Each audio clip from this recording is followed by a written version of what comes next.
विपिन बाबू एक कवि थे जिन्हें दुनिया में सबसे ज़्यादा सुंदर रचना महिलाएं ही लगती थी। इनकी कविताओं में भी सिर्फ महिलाओं के रूप, सुंदरता और यौवन की ही तारीफ हुआ करती थी।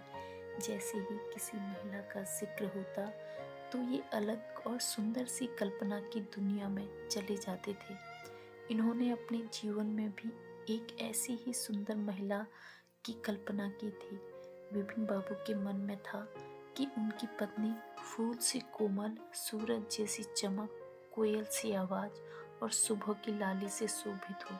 अब विपिन बाबू के कॉलेज की परीक्षा भी खत्म हो चुकी थी।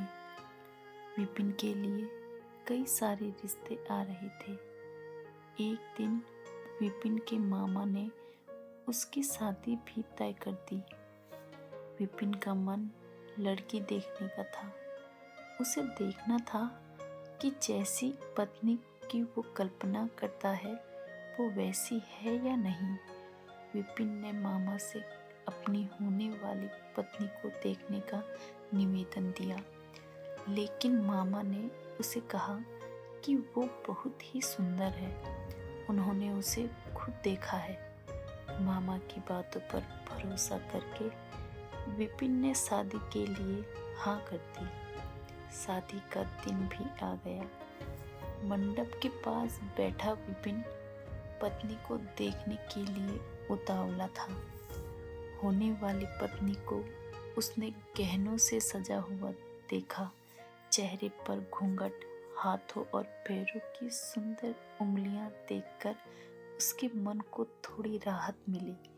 दूसरे दिन विदाई के बाद जैसे ही डोली विपिन के घर पर पहुंची तो वो तुरंत अपनी पत्नी को देखने के लिए दौड़ा।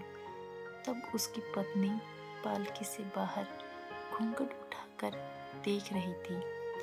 जैसे ही विपिन की निगाहें उस पर पड़ी, उसे बहुत दुख हुआ। विपिन ने जैसी पत्नी के सपने देखे थे वो बिल्कुल भी वैसी नहीं थी।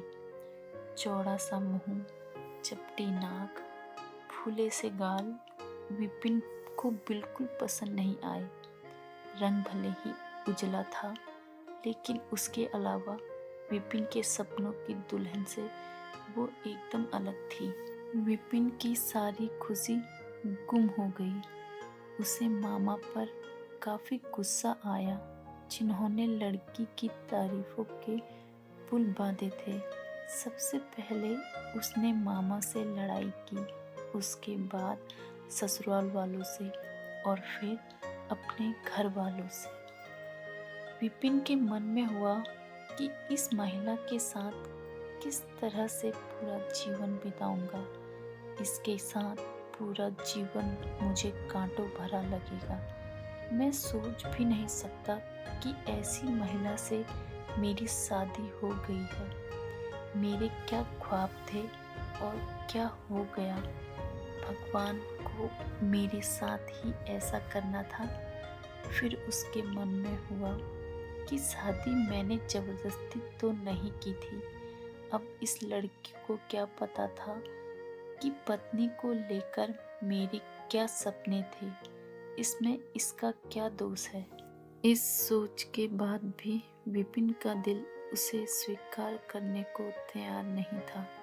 वो घंटों श्रृंगार करती थी, अपने बाल संवारती थी, लेकिन विपिन के मन को बिल्कुल भी नहीं भाती। विपिन हरदम उसे दूर भागता था और उसकी पत्नी पूरे भाव के साथ उसकी सेवा करना चाहती थी। होते होते विपिन घर में पल भर भी नहीं टिकता था। जब भी विपिन की पत्नी आशा उससे कुछ बात करने की कोशिश करती, वो उसे दो खरी खोटी सुना देता। विपिन रोज दोस्तों के साथ बाहर जाता और पत्नी घर में उसका इंतजार करती रह जाती। काफी दिनों बाद जब विपिन घर खाना खाने के लिए आया तो आशा ने कहा कि आप मेरी वजह से घर में रहना ही छोड़ देंगे क्या। विपिन ने मुंह मोड़ते हुए जवाब दिया, घर में ही तो रहता हूँ, बस आजकल नौकरी ढूंढने के लिए ज़्यादा दौड़ भाग करनी पड़ रही है। आशा ने कहा, मैं खूब जानती हूँ कि आप घर में क्यों नहीं टिकते हैं। आप किसी डॉक्टर से बात करके मेरा चेहरा वैसा क्यों नहीं बना देते जैसा आप चाहते हैं। विपिन ने चिढ़ते हुए कहा, क्यों तुम बेवजह फिजूल की बातें कर रही हो? तुम्हें यहाँ आने के लिए किसने कहा? उसकी पत्नी ने पूछा। जब आपको किसी चीज से परेशानी है तो उसका इलाज भी करना होगा ना। विपिन बोला, भगवान जिस काम को नहीं कर पाया उसे मैं कैसे कर दूंगा। गुस्से में आशा कहने लगी, इसके बारे में आपको सोचना चाहिए कि भगवान ने जो किया है उसके लिए मुझे सजा क्यों मिले। हर तरह की सूरत वाले लोग दुनिया में हैं, लेकिन उनके पति ऐसा व्यवहार उनसे नहीं करते। विपिन ने झल्लाते हुए जवाब दिया कि क्या मैं तुमसे कोई गलत व्यवहार करता हूँ? क्या कभी मैंने तुमसे लड़ाई की है? तुम ही मेरे सामने आकर मुझसे बहस करने लगती हो। ये सब सुनकर आशा वापस चली गई। उसे लगा कि इन्होंने मेरे प्रति अपना दिल पत्थर का बना लिया है। अब ये मेरी एक नहीं सुनेंगे। इधर विपिन का ऐसा रवैया देखते देखते आशा बीमार हो गई। वो अपनी जिंदगी से निराश थी। उधर बीमार आशा को देखने विपिन एक बार भी नहीं गया। उसके मन में था कि इसे कुछ हो जाए तो इस बार अपनी पसंद की लड़की से शादी कर लूँगा। अब तो विपिन को और भी छूट मिल गई थी। पहले कभी कभी आशा रोकती टोकती और बाहर जाने की वजह पूछ लेती, लेकिन अब विपिन पूरी तरह आज़ाद था। गलत आदतों में पड़कर विपिन सिर्फ अपने पैसे ही बर्बाद नहीं कर रहा था, बल्कि सेहत और चरित्र सब कुछ खो रहा था।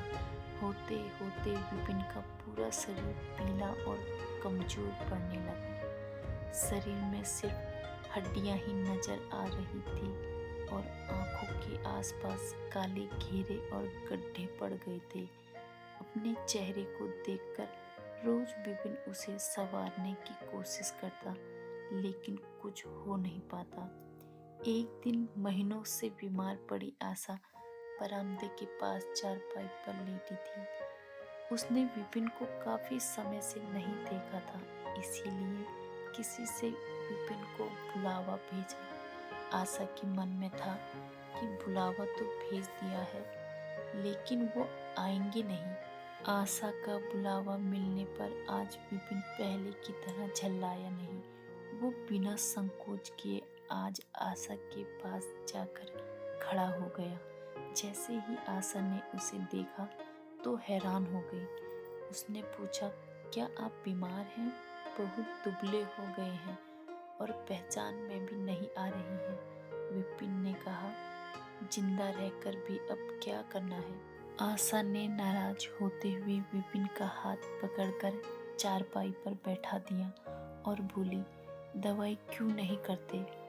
आज आशा की इस तरह उसे खींचने पर विपिन नाराज नहीं हुआ। उसके व्यवहार में वो कड़वाहट नहीं थी। उसका गुस्सा जैसे पिघल गया हो। चारपाई में बैठे ही विपिन ने जवाब दिया, अब दवाई से मेरा कुछ नहीं होगा। मौत ही मुझे अपने साथ लेकर जाएगी। मैं ऐसा तुम्हें दुख देने के लिए नहीं कह रहा हूँ। मैं भयंकर रूप से ग्रस्त हूँ और अब मैं बच नहीं सकता। इतना कहते ही विपिन चारपाई पर बेहोश होकर गिर गया। उसका पूरा शरीर कांपने लगा और पसीना पसीना हो गया। विपिन की यह हालत देखकर महीनों से बीमार पड़ी आशा झट से बिस्तर से उठ गई। वो पानी लाकर विपिन के चेहरे पे मारने लगी, लेकिन उसे होश नहीं आया। शाम तक विपिन का मुंह टेढ़ा हो गया और शरीर में कोई हरकत नहीं थी। यह लकवा था जिसकी चपेट में विपिन आ गया था। इस रोग में बीमार आशा ने विपिन की खूब सेवा की। लगातार 15 दिन तक विपिन की स्थिति नाजुक बनी रही। दिन रात एक करके आशा द्वारा की गई मेहनत रंग लाने लगी। विपिन की हालत कुछ संभली, लेकिन अभी भी आशा अपनी गोद में सुलाकर ही विपिन को दवाई पिलाती और खाना खिलाती थी। इन सब में वो अपनी तबीयत को जैसे भूल ही गई थी। शरीर बुखार से तपता था, लेकिन उसे विपिन की स्थिति के सामने खुद की सेहत कुछ भी नहीं लगती थी। अब विपिन के दोनों पैरों में थोड़ी ताकत आने लगी थी। होते होते 4-5 महीने में वो अपने पैरों पर खड़ा होने लगा, लेकिन उसका मुंह टेढ़े का टेढ़ा ही रहा। उसके चेहरे पर पहले जैसी रौनक भी नहीं रही। एक दिन अपना चेहरा शीशे में देखने के बाद विपिन ने कहा कि मुझे भगवान ने अपने किए की सजा दी है। आशा, मैंने तुम्हें सुंदर नहीं माना और आज देखो मैं कितना कुरूप हो गया हूँ। अब तुम भी मेरे साथ वैसा ही व्यवहार करो जैसा मैं तुम्हारे साथ किया करता था। आशा ने हंसते हुए पति से कहा, आप मेरी आंखों से देखेंगे तो पता चलेगा कि आप में कोई अंतर नहीं आया है। आप पहले जैसे थे अब भी वैसे ही हैं। विपिन बोला, अच्छा, बंदर जैसा मुंह दिख रहा है और तुम कहती हो कोई अंतर नहीं आया है। तुम्हें मालूम है ना, भगवान ने मुझे मेरी करनी की सजा दी है। सबने खूब जतन किए, लेकिन विपिन का मुंह सीधा नहीं हो पाया। पति के पैर पर खड़े के कुछ समय बाद ही आशा ने घर में पूजा रखी, क्योंकि उसने भगवान से विपिन के लिए मन्नत मांगी थी। पूरे मोहल्ले के लोग विपिन के घर में जमा थे। भजन संगीत चल रहा था। तभी आशा की एक दोस्त ने उससे पूछा, अब तो तुझे अपने पति का चेहरा देखने की इच्छा नहीं होती होगी, कैसा टेढ़ा हो गया है मुंह। गंभीर आवाज में आशा बोली, मुझे तो कुछ फर्क नजर नहीं आता है। उसकी दोस्त ने पलटकर कहा, चल झूठी, ऐसा थोड़ी होता है, बातें मत बना ज्यादा।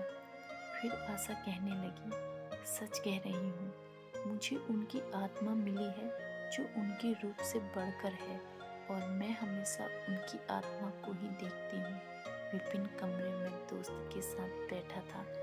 तभी उसके एक दोस्त ने बरामदे की तरफ खुलने वाली खिड़की खोल दी। उसने विपिन से पूछा, आज तो यहाँ कई खूबसूरत लड़कियां हैं, बता तुझे कौन सी अच्छी लग रही है। विपिन ने कहा, खिड़की बंद कर दो, और जहाँ तक रही पसंद की बात, तो मुझे वही पसंद है जिसके हाथ में फूल की थाली है। दोस्त ने पूछा, तेरे चेहरे के साथ पसंद भी खराब हो गई है क्या? मुझे तो वो दूसरों से कम खूबसूरत लगती है। विपिन बोला, मैं उसकी आत्मा को देख रहा हूँ, वो हर किसी की सूरत से ज्यादा सुंदर है। तब उसने पूछा, अच्छा, यही तुम्हारी पत्नी है क्या? विपिन ने कहा, हाँ बिल्कुल, यही वो देवी तुल्य महिला है। दोस्तों, अगर आपको हमारी यह स्टोरी थोड़ी सी भी पसंद आई हो तो हमारे चैनल को लाइक करें, शेयर करें, सब्सक्राइब करें और हाँ, शेयर करना ना भूलें। Thank you so much.